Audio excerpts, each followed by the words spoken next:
Kevin Reeder and Peter Cooper, Shine Holdings, LLC, trading as Moonshine Tavern, 2200-02 Boston Street, Class BD7 beer, wine, and liquor license, transfer of ownership, and request for live entertainment. Everybody testifying, please step forward and raise your right hand.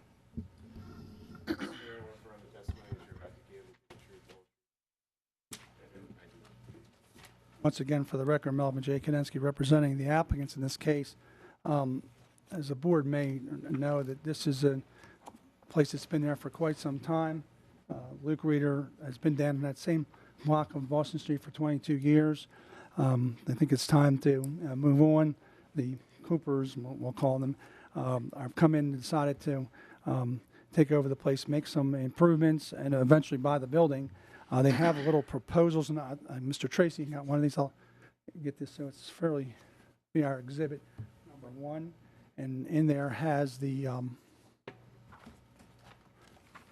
proposals of what they want to do. They have the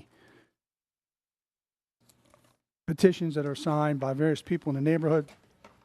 One thing I would like to note would be that if you look at when you finally get to the signatures, I've been provided this nice little, I don't get many gold stars, some greens and reds. But these are the people who had signed to show they are actually people in the neighborhood. You might as well make it an exhibit. Somebody took the time to do this. Sure. If I can, when you finish with that. Sure. They're going to basically operate, make some improvements in the building. There's 147 signatures. They be operated basically by the family.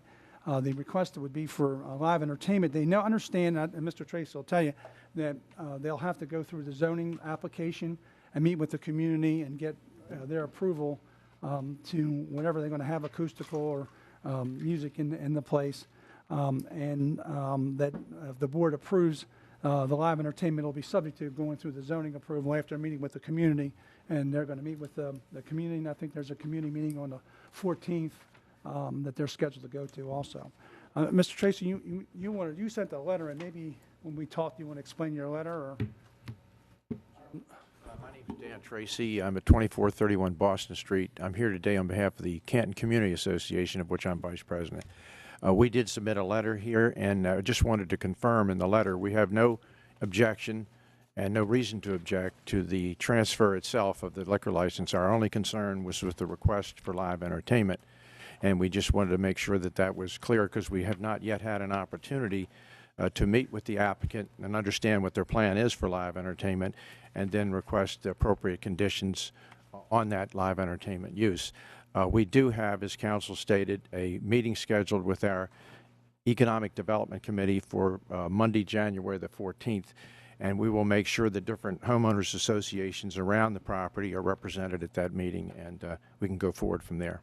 Thank you very much, Mr. Tracy. Well, we talked about the participate in zoning, because without the zoning approval, they can't do anything if the board approves. Exactly. Okay, fine. Thank you. Thank you. Why don't you come on up and give your name and address for the record? Kevin Luke Reeder. I go by Luke Reeder. I live at 9110 Chesapeake Avenue, Baltimore, Maryland 21219. But I've actually owned property in this area for 22 years, basically. Nice to see you again. You've been a licensee down on Boston Street for 20? 21. Yeah, 21 years. You were on one end of the block, and then they chased you all the way down the other end of the block. Is that correct? On it. And you're going to stay on and help them get through this and with regard to the neighbor? We've actually been working alongside each other currently. Jake and Shanna have been in quite a bit working along to see the normal operations. My wife and I and brother and so forth are willing to contribute any time that's needed, consulting and so forth. Any neighbor issue, we've introduced them to a lot of neighbors and so forth, explained to them the actual importance of actually having open communication and so forth, that, here's your number, here's your cell phone number and so forth. God forbid any incidents that are not there. Mm-hmm. Now, you're holding on to the building, right? Correct. Yeah, okay. Just so for a 3-year lease? Well, it's basically a 3-year lease, but we're supposed to come to terms on settlement. Okay. Yep. And just a note of looking at that map that they prepared with the stars, if you actually look at some of the addresses, I mean, they're right on our corner. Cambridge Walk, yeah, I saw most of them. Essex Street, yeah, super close. Leaking, and I mean, we've had our block parties over the years. We've always abided, by the rules and so forth. When we need to shut it down at 11 o'clock, we would shut it down. If it needed to be shut down at 12 o'clock, we would shut it down. So. And is Gen Mill closed at this time? I didn't think so. Driving right now. Right. It's going. Starting rumors, yeah. Yeah, no, basically, this has been a very smooth, quiet. To speak on behalf of these guys, I mean, we've been trying to sell this place since 2006. We didn't advertise it this past year. Basically, we got everything tightened back up again. 4 years ago, we came back in, got it going, but life called to take care of our children and also other businesses. You ready to be just a landlord again? Yeah. So basically, and the people that have approached us, it would have been a problem for the whole city, everywhere. And we really took that in consideration because we've lived in the neighborhood for so long. And I've met these guys and their father, and there's nothing else I can really say. But wow, we've kind of finally looked out finding somebody that's really going to do what they say they're going to do. So. All right, well, thank you very much. Let's hear from the father. You mentioned the father. I want to step right up here. State your name and address for the record, and we'll get to you back here. Yeah, Peter Cooper. I live on 101 Isworthy Place, North Potomac, Maryland. I've Good afternoon. been in the United States for 21 years, and And you're help putting this thing together, is that correct? I'm helping oversee the business management side. If you look at my career path, I've been in general management in multi-million-dollar companies and multi-million-pound companies, and obviously that commercial and business experience is obviously a support in this program, and the disciplines needed to maintain a facility of this nature, particularly with the license. All right, obviously, you don't have any alcohol management experience, do you, Mr. Cooper? In the UK for 4 years, in the 80s, I had management experience in an old English pub, actually one of the oldest English pubs in England, but I haven't put that on the record. Well, that's important. You know So, something about respirators? that's important. I mean, did you ever have to deal with customers or unruly customers? From time to time. All right. Did you ever have to deal with underage patrons or? No, because in England it's 16, it's a lot younger. Yeah. If you're younger than That's that, a good rule. so it's a different set of rules over in the UK, of course. All right. And 1 second here. Staff members. Hmm. Total of 4. Our protocol is Uh-huh. when to, not to serve. So pull the door shut, lock the door. All right, Whatever needs to be done. All right, thank you, Mr. Reader. Yeah. All right, I don't have any questions. Thank you, Mr. Why Cooper. don't you step up? Give your name and address to the record, please. Jacob Millisock, 1229 Patapsco Street, And how do you spell that? Uh, Millisock. Millsoc. All right, thank you, Mr. Millisock.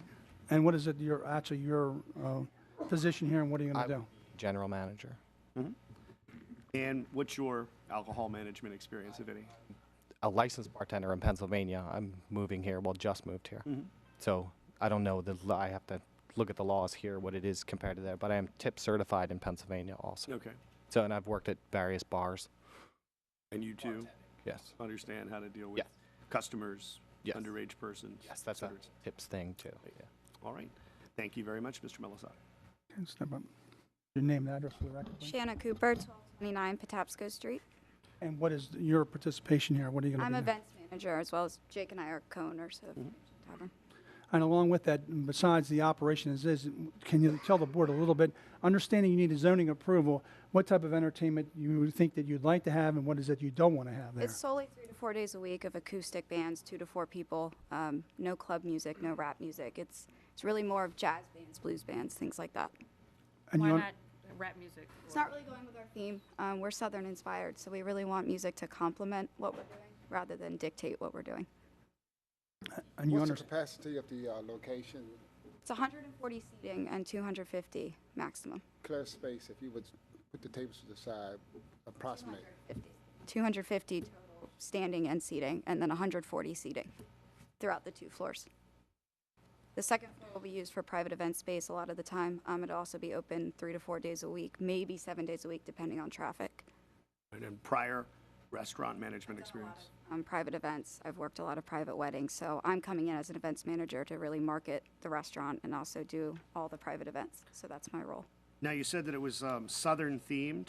Yes, we've taken a little bit of inspiration from New Orleans and Tennessee. That's kind of where the name Moonshine comes in. Not so much the rebellious side of moonshine, it's more the persistence and hard work of people who are in that industry. So our food, if you look at our menu, is a little bit Southern inspired. Our chef has a Michelin star. He actually helped open Kettle Hill. He's opened 9 restaurants in the country. Who's your chef? John Navaria. All right. Can you explain the carefree atmosphere representative of your mantra, life by your own rules, if not contradictory to the rebellious spirit, to Moonshine? What exactly? It's more the fact that we don't want people to come in and feel uncomfortable and feel as if we're telling them how they need to dress and how they need to, I guess, present themselves in order to come into our restaurant. There is not a dress code. You don't have to be within a certain salary range per year in order to afford eating and drinking at our environment. So we really want to cater to every demographic within the Canton area. Well, even Outback Steakhouse says they have no rules, but they really do. But they're Australian, so. It's more of the attitude. We want people to feel comfortable coming in. I think that's really our point. All right. Any other questions? I have nothing further. Ask the board to approve it and subject to a meeting with the community. Oh, when Mr. Tracy leave? Oh, there he is. I'm sorry. And then getting a zoning approval for their entertainment plan when they submit it. All right, thank you very much. We'll go off the record.